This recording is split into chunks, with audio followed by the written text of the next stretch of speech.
How sweating improved hunting. Before the development of long-range projectile weaponry, some tens of thousands of years ago in Africa, our ancestors had only two ways to secure meat: by scavenging the leftovers of mightier beasts, or by running down their own prey. Humans were able to occupy the second of those ecological nights, thanks in part to two great advantages of bipedalism. The first advantage is in how we're bred. A quadruped can take only a single breath per locomotive cycle, because its chest must absorb the impact on the front limbs.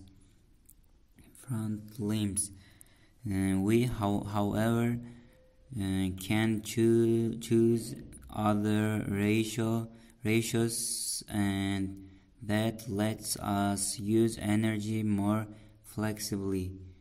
The second and greater advantage is in our extraordinary ability to regulate our body temperature, which allows us to do what lions cannot: run long and hard in the noonday sun. It all comes down to sweating.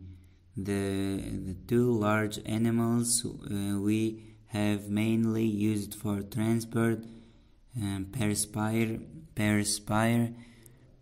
profusely compared to other quadrupeds. In 1 hour, a horse can lose about 100 grams of water per square meter of skin, and a camel can lose up to 250 gram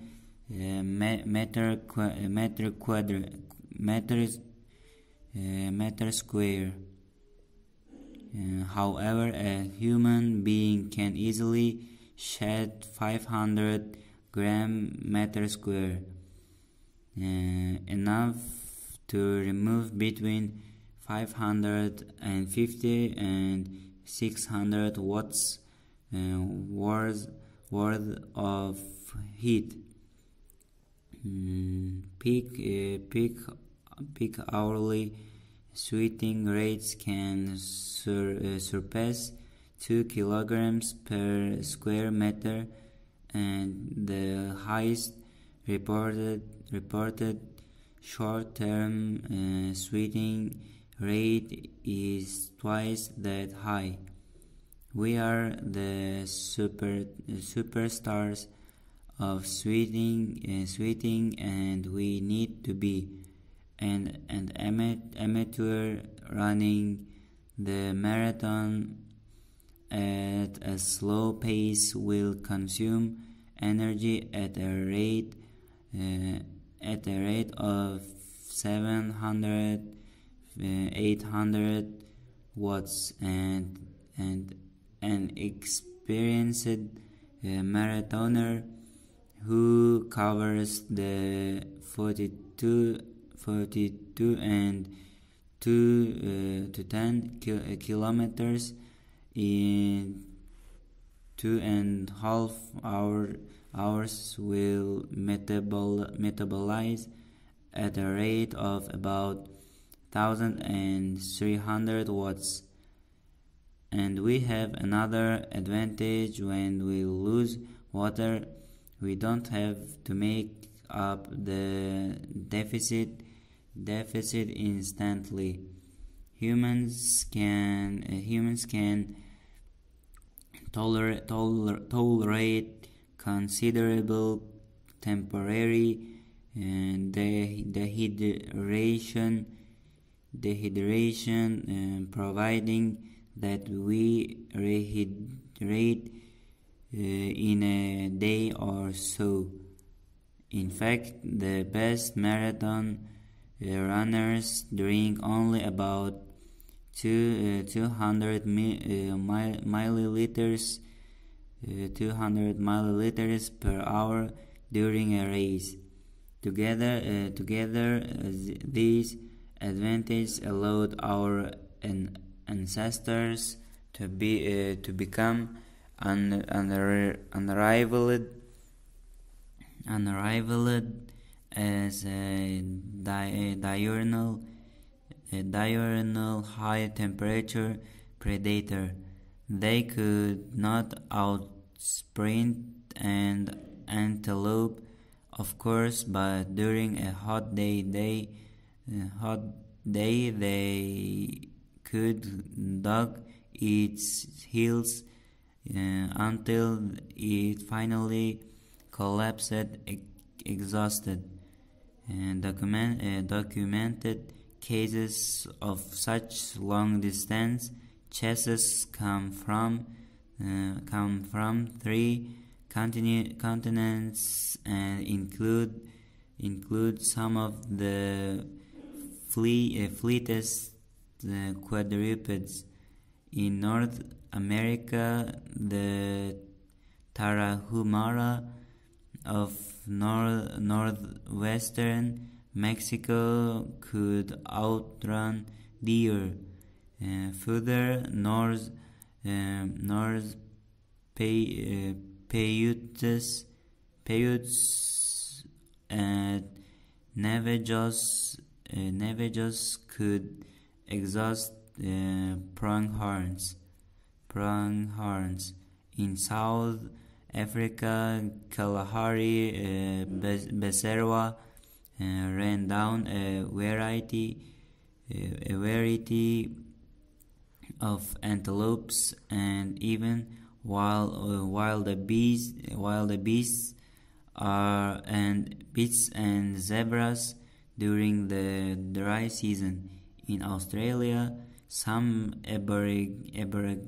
aborigines would outrun kangaroos. These runners would even have had an advantage over the modern runners using expensive athletic shoes. Their barefoot running not only reduced their energy costs by about 4%,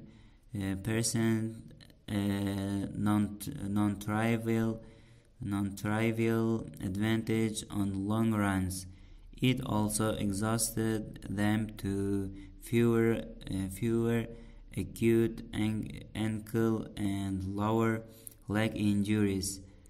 In the race of life, we humans are neither the fastest nor the most efficient, but thanks to our sweating capability, we are certainly the most persistent.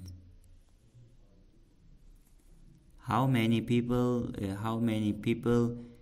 did it take to build the Great Pyramid?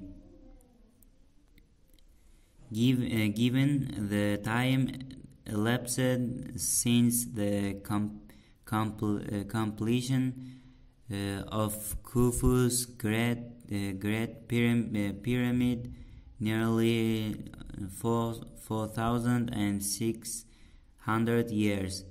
The structure, albeit stripped of the smooth white limestone cladding that made it shine from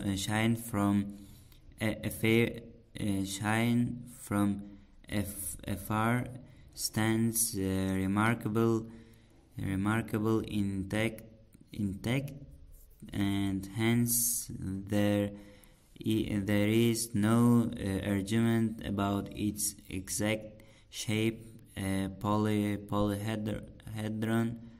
Polyhedron with regular polygon base.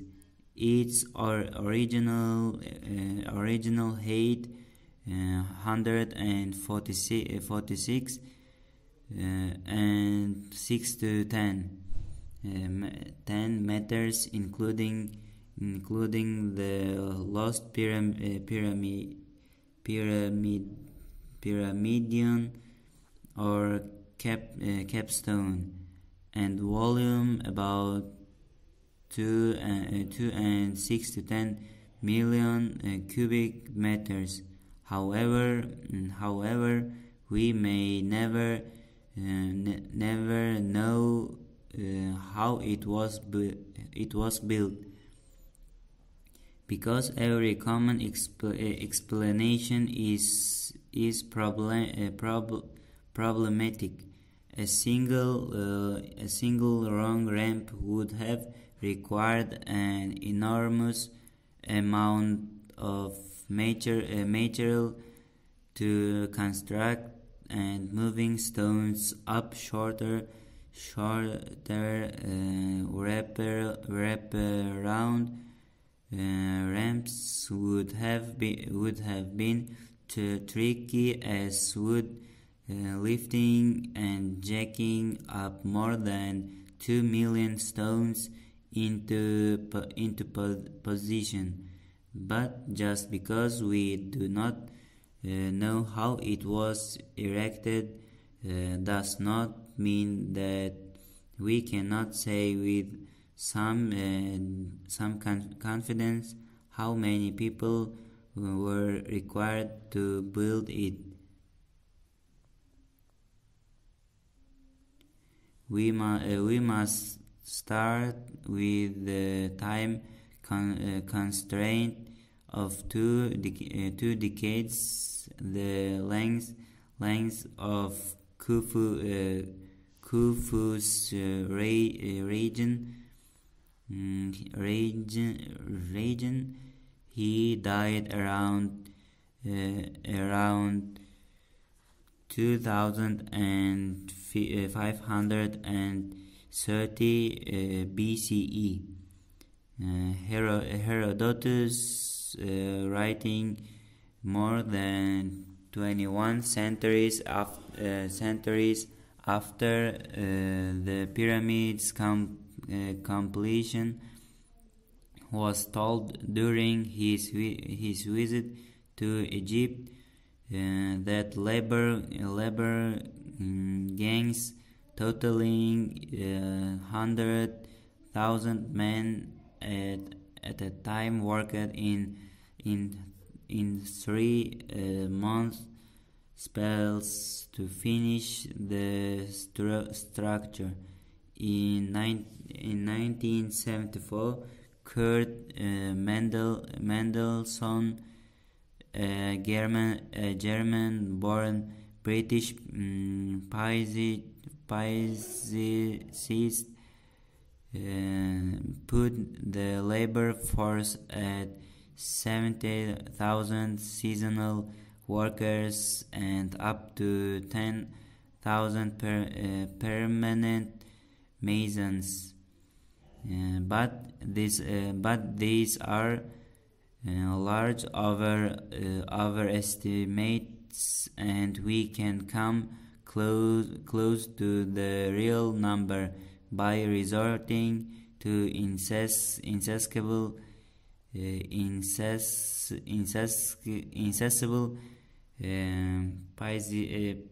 physics.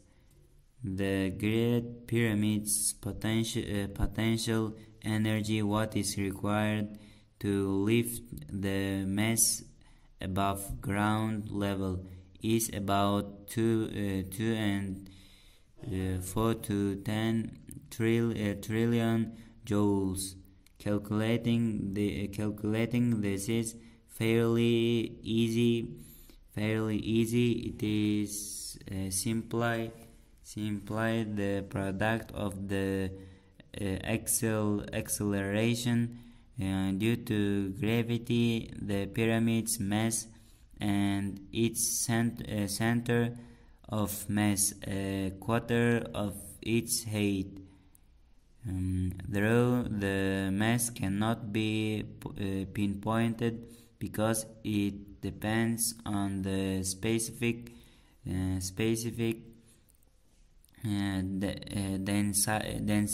densities of the Tura limestone and mortar used to build the structure. I am assuming a mean of 6 to 10 tons per cubic meter, and hence a total mass of about 6 and 3/4 million tons. People are able to convert about 20% of food energy into useful work, and for hardworking men, that amounts to about 440 kilojoules a day. Lifting the stones would thus require about 5.5 million labor days. 5.5 million labor days, 2.4 trillion divided by 440,000, or about 275,000 days a year during the 20-year period, and about 900 people could deliver that by working 10 hours a day for 300 days a year. A similar number of workers might be needed to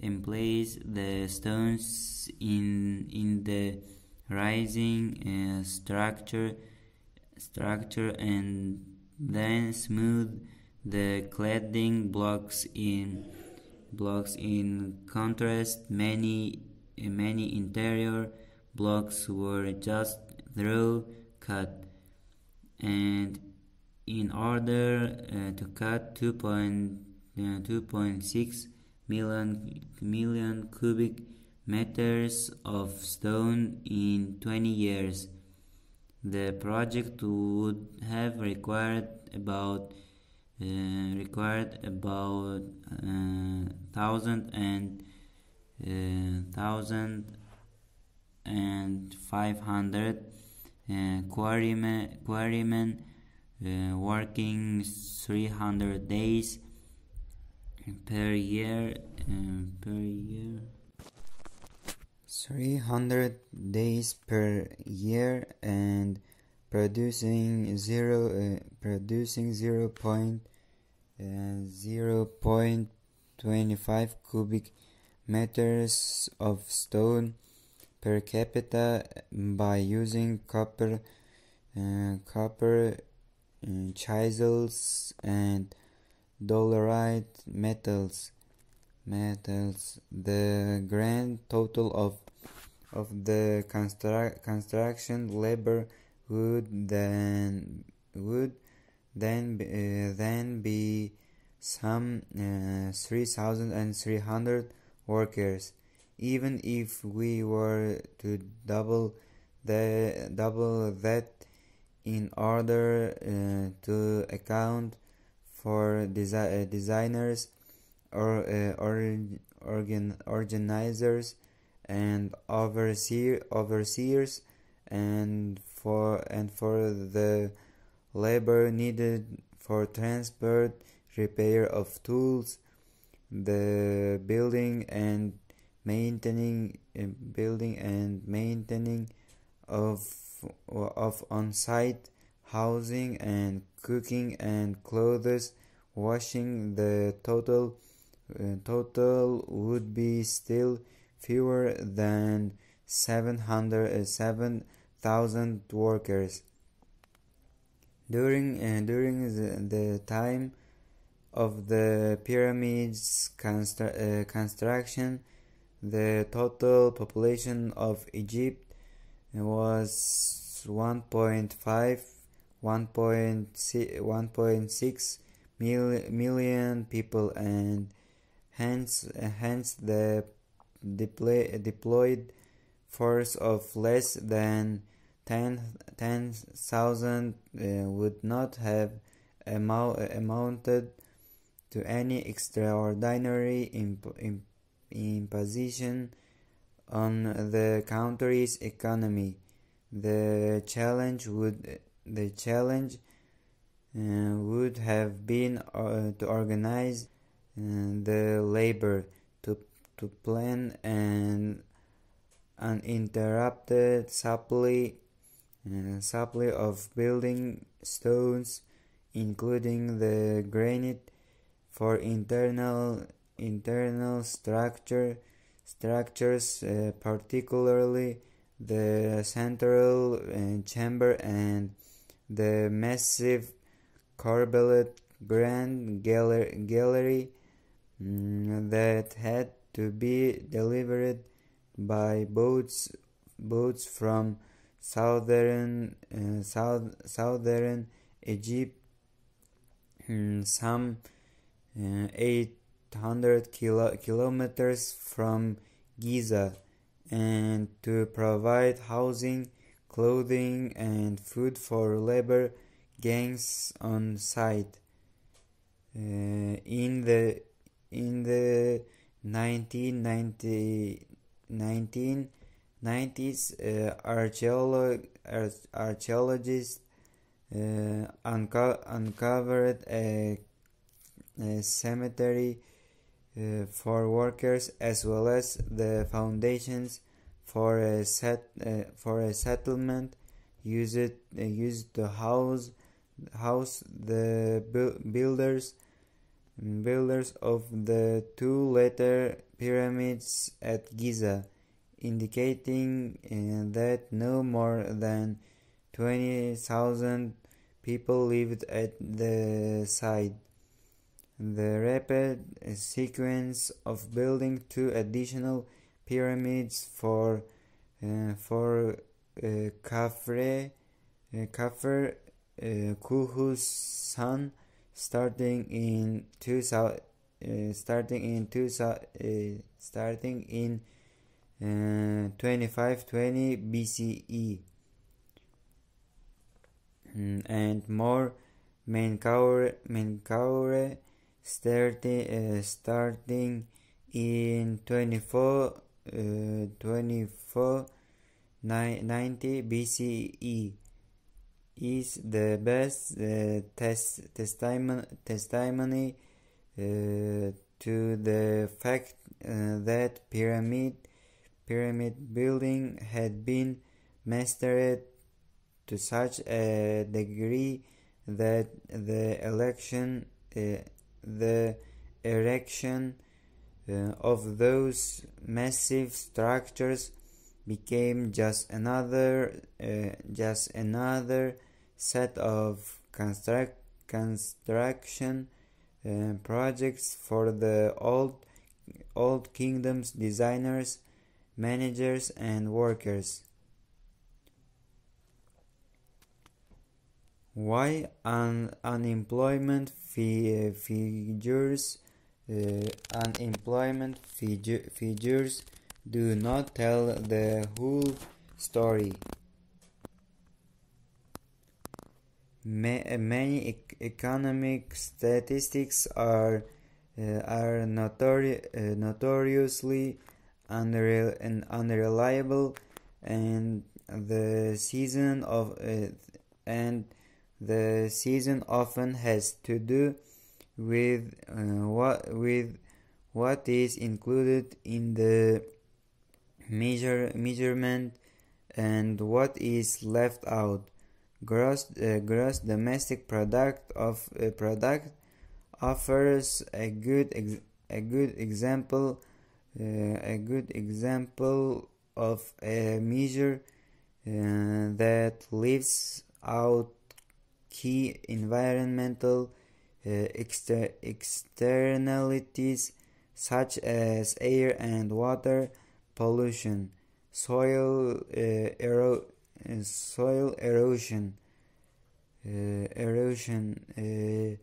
biodiversity loss, and the effects of climate change. Measuring unemployment is also an exercise in exclusion, and the choices are perhaps best illustrated with detailed data from the United States.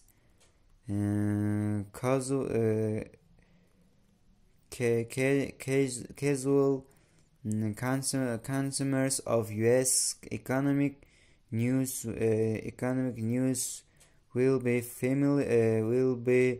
familiar only with the official figure, which put the country's total unemployment at 3.5% in December 2019, but that is just one of 6 different methods used by the Bureau of Labor Statistics to quantify labor underutilization. Here they are in ascending order, with rates again for December 2019. People unemployed 15 weeks or longer as a share of the civilian labor force, 1.2%. People who lost jobs and who completed temporary jobs, 1.6%.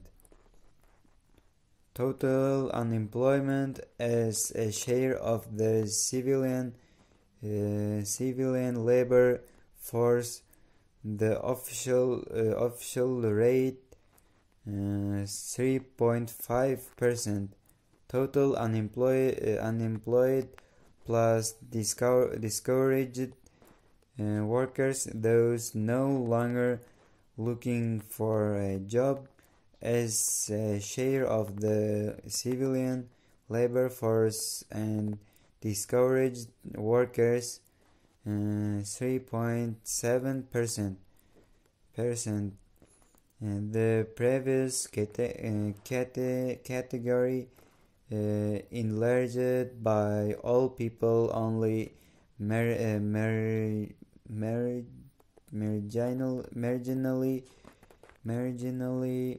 attached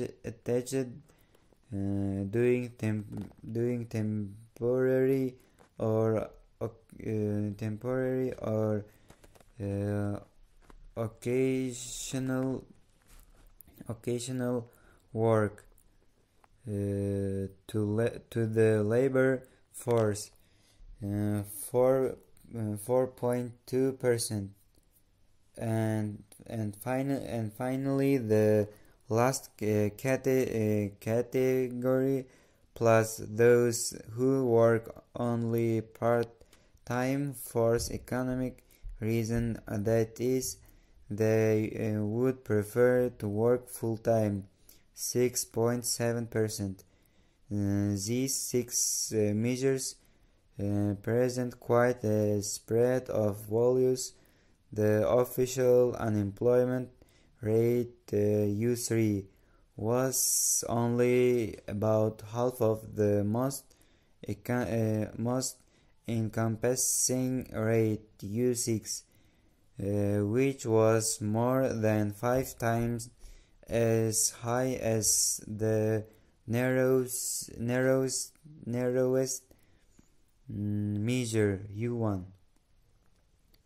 If you lose your job, you count as unemployed only if you keep looking for a new one. As otherwise, you never get counted again. That is why, when trying to get closer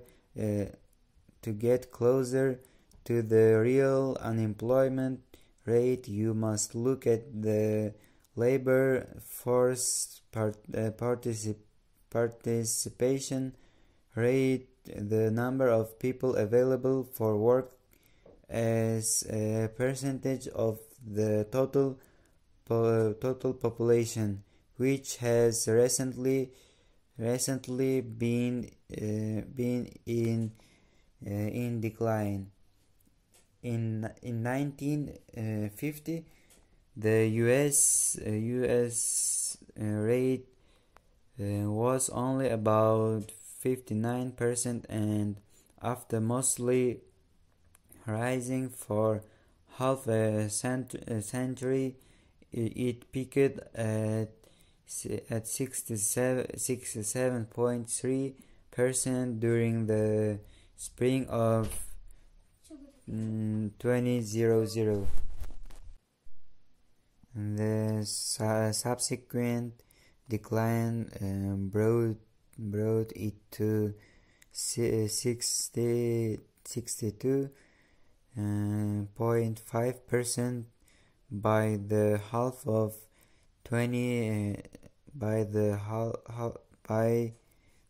fall of 2005, and this was followed by a slow rise to 63.2 by the end of 2019. There are of course substantial difference among age groups. The highest rate is about 90% for men between 35 and 44 years of age, and European unemployment figures show how difficult it is to relate them to a country's social fabric or to its inhabitants' personal satisfaction. The lowest rate at just above 2% is in the in the Czech Republic, while Spain has endured years of high unemployment, more than 26% in 26% in 2013, and more than 14% in late 2019 for the entire population, and even after declining a bit, still about 33% for Spanish youth in 2019. The latter figure clearly depressing reality for anybody entering the labor force, and yet the Zech happens score. See the following chapter. Chapter is only 8% ahead of the Spanish one, and the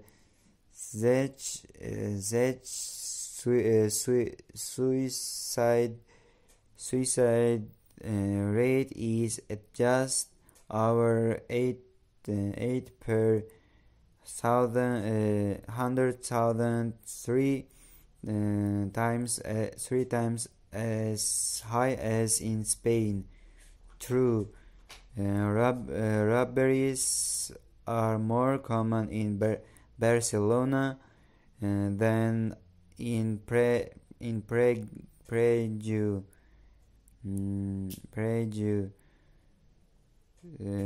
but the Spanish mean is only slightly higher than the British mean, and British unemployment is a quarter of the Spanish rate.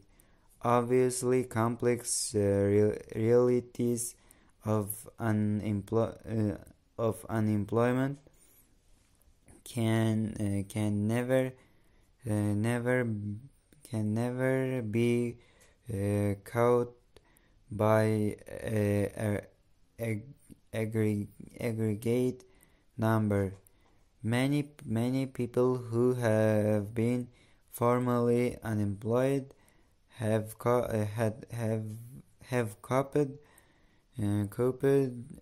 thanks to family support and informal labor arrangements. Many who are fully employed are unhappy with their lot but cannot change jobs easily or at all because of their skills or family circumstances. Numbers may not lie, but individual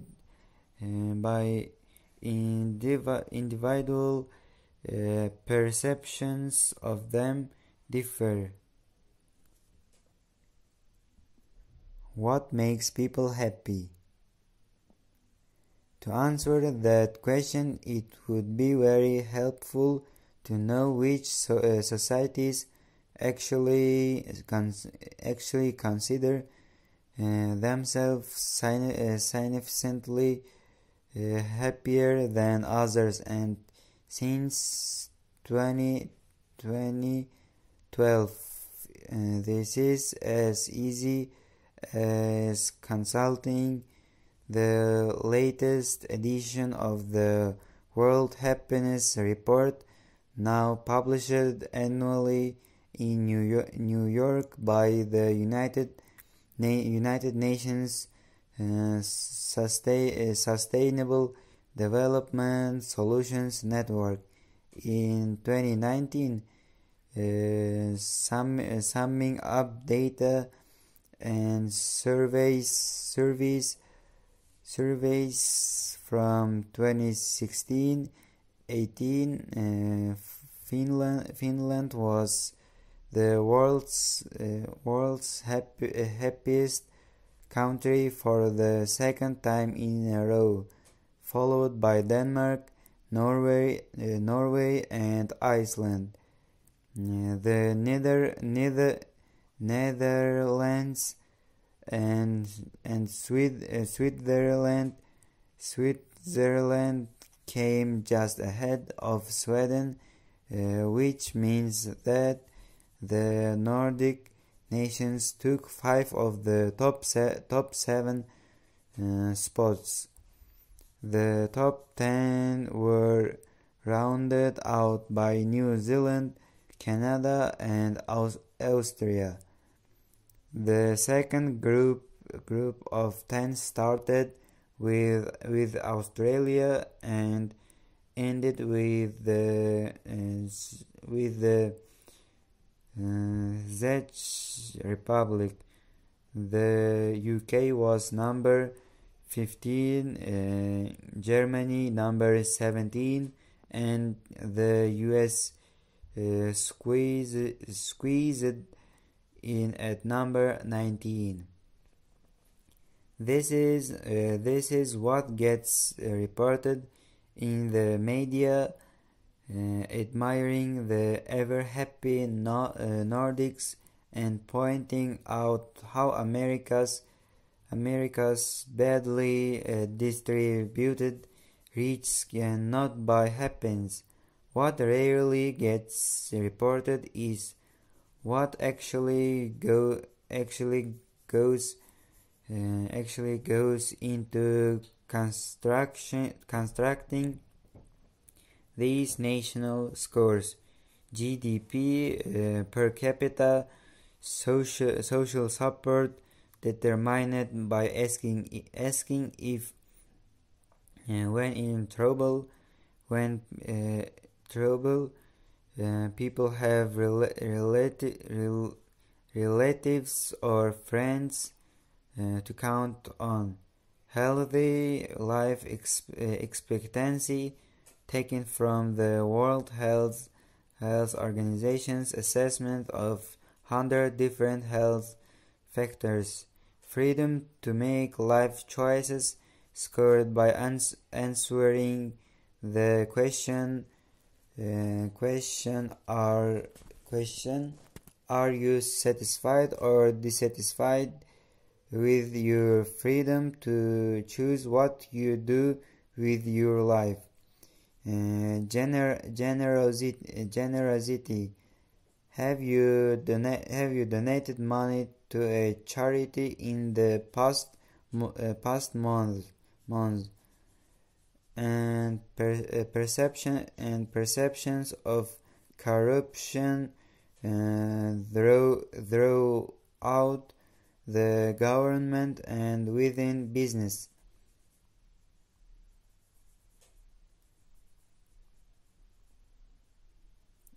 As with all indices,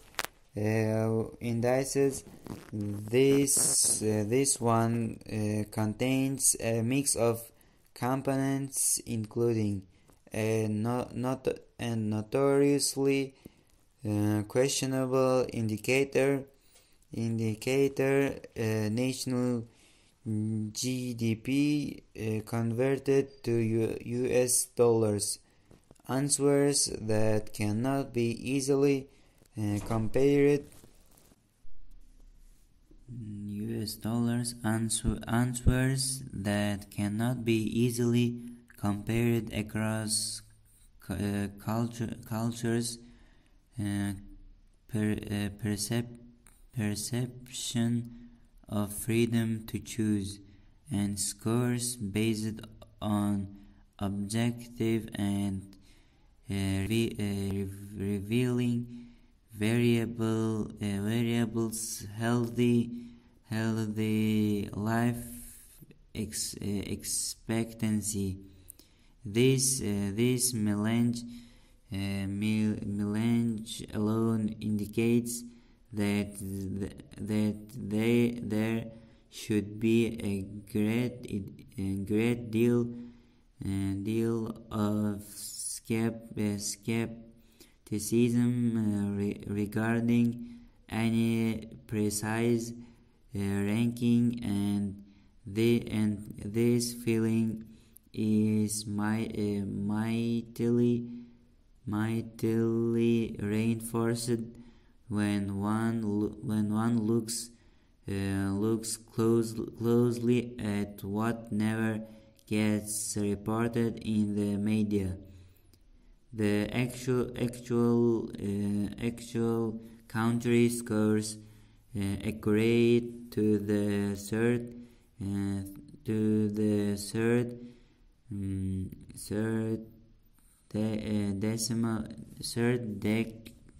decimal digit by coincidence in 2019 I lectured in all of the world's happiest countries, but obviously I was not able to notice that the Finns 7.769 are 2.2% happier than the Danes 7.600, who in turn are 0.6% happier than the Norwegians. The absurdity of all of this is obvious. Even ninth place Canada has a combined score that is just 6.3% lower than Finland's. Given all the inherent uncertainties regarding the constituent variables and their simplistic unweighted addition, would it not be more accurate, more honest, and of course less worthy of media attention to at least around the scores to the nearest unit, or better yet, do not individual ranking and just say which 10 or 20 countries make up the top group, and then there is the remarkable lack of correlation between happens and suicide. Plotting the two variable for all European countries shows a complete absence of a relationship. Indeed, some of the happiest countries have relatively high suicide rates and come rather unhappy places have a very low frequency of suicide. But what Besides being Nordic and rich makes people happy. F- fascinating, fascinating clues are provided by countries whose ranking appears out of place. That Afghanistan, the Central African Republic, and South Sudan are the three least happy countries of the 156 ranked nations is sadly quite expected. Civil wars have been destroying them for far too long. But 23rd place Mexico, Mexico, a narco state with an extraordinarily high rate of violence and murder, ahead of France. Guatemala ahead of Saudi Arabia. Panama ahead of Panama ahead of Italy. Colombia ahead of Kuwait. Argentina ahead of Japan, and Ecuador ahead of South Korea. Clearly, these pairs form a remarkable pattern. Their second members are richer, often vastly so, more stable, less violent, and offer a considerable easier life than the first countries of every pair whose commonalities are obvious. They may be relatively poor, troubled, and even violent, but they are all former Spanish colonies, and hence overwhelmingly Catholic, and all of them are in the top 50. Ecuador is in the 50s spot, well ahead of Japan 58, and far ahead of China 93. The country that has been seen by naive Westerners as a veritable economic paradise full of happy shoppers. But while Louis Vuitton may be making a bundle in China, neither the massive malls nor the leadership of the all-knowing party make the Chinese happy. Even the citizen of these dysfunctional and much poorer Nigeria 85 feel happier.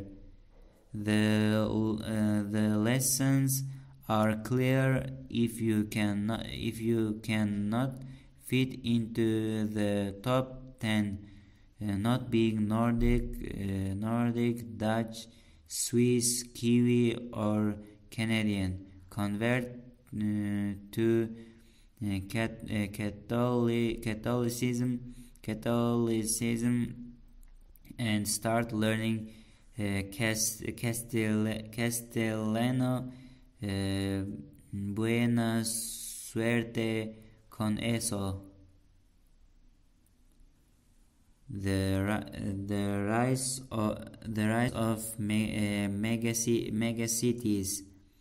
Modernity means many things: rising affluence and mobility, inexpensive and instant communication, and abundance of affordable food, longer life expectancy, but an extraterrestrial observer sending periodic reconnaissance probes to Earth would be impressed by a shift easily observable from space. The increasing pace of urbanization as cities keep encroaching amoeba like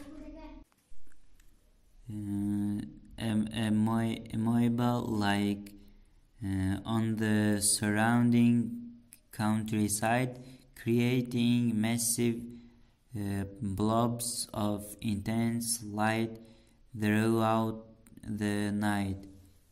In 1800, less than 2% of the world's population lived in cities. By 1900, the share was still only about 5%. By 1950, it had reached 30%, and 2007 became the first year when more than half of humanity lived in cities. By 2016, the United Nations Comprehensive Survey found 512 cities with a population greater than 1 million,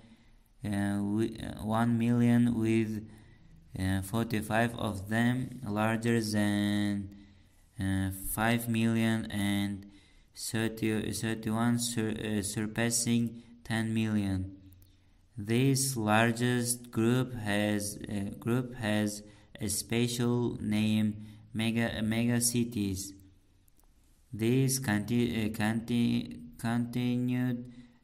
concentration of humanity in ever larger cities has been driven by advantages arising from the agglomeration of knowledge and activities, often due to collocation of kindred companies. On the global level, think of London and New York, the financial capitals, and of Shenzhen in China's Guangdong province, the capital of consumers, electronics. Economies of scale bring many savings. Interactions between producers,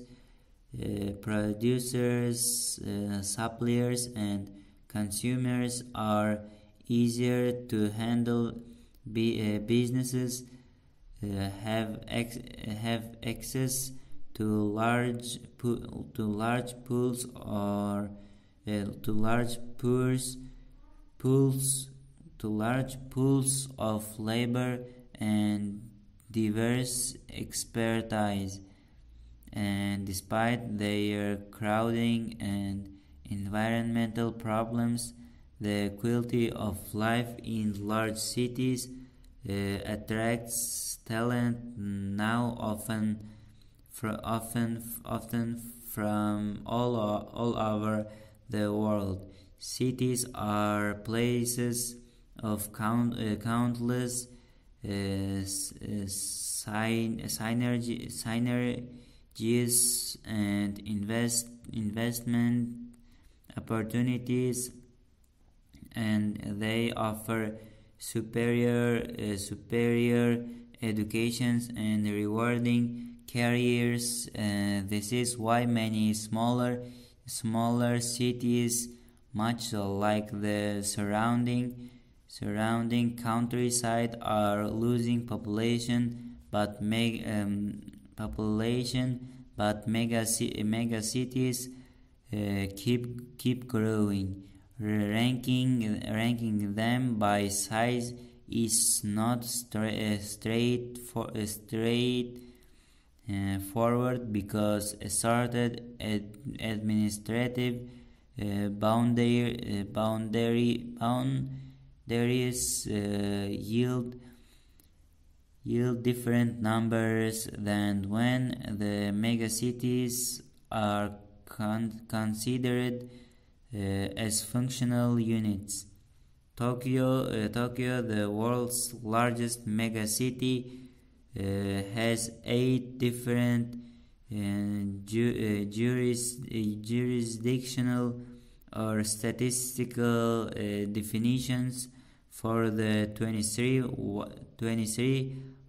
wards of the old city, with fewer than 10 million people, to the national capital region area with nearly 45 million.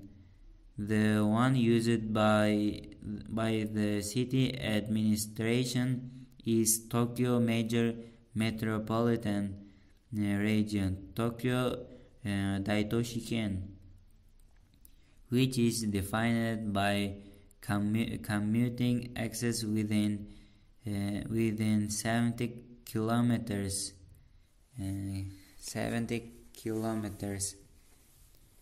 of the city's massive twin tower metropolitan government building, Tokyo Tocho, in Shinjuku. The region now has some 39 million people. The growth of megacities offers a perfect illustration of receding Western influence and the rise of Asia. In 1900, 9 of the world's 10 largest cities were in Europe and the United States. In 1950, New York and Tokyo were the only megacities, and the third, Mexico City, was added in 1975. But by the centuries, and the list had grown to 18 megacities, and by 2020 it reached 35, with a total of more than half a billion inhabitants. Tokyo with more people than Canada, and generating economic product equal to above half of the German total, remains at the top, and 20 out of the 35 mega cities, nearly 60%, are in Asia. There are six in Latin America, two in Europe, Moscow and Paris, 3 in Africa, Cairo, Lagos, Kinshasa, and 3 in North America, New York, Los Angeles, and Mexico City, counted also as part of Latin America. And none of them ranks high on all major quality of life criteria. Tokyo is clean. Its residential areas not far from the city center are remarkable cute. Public transportation is exemplary, and the crime rate is very low.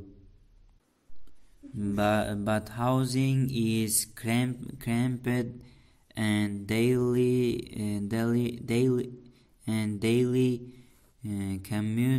commutes are long and taxing.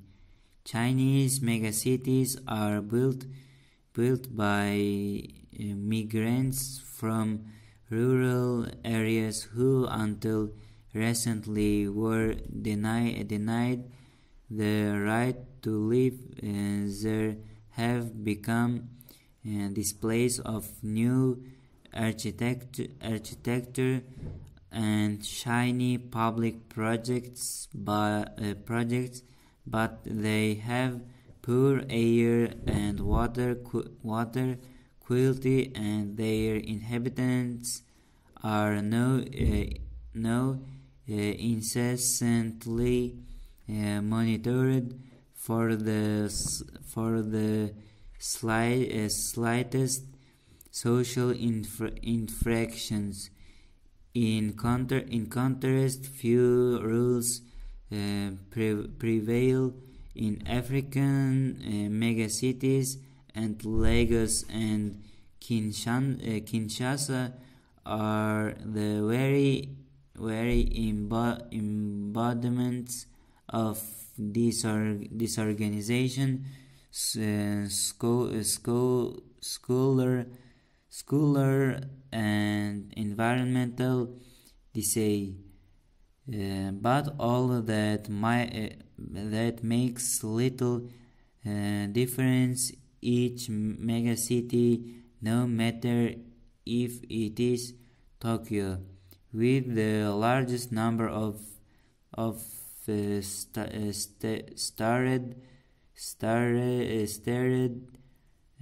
restaurants, New York with the highest share of population born abroad, or Rio de Janeiro with the murder rate approaching 40 per 100,000, continues to attract people, and the United Nations has forecast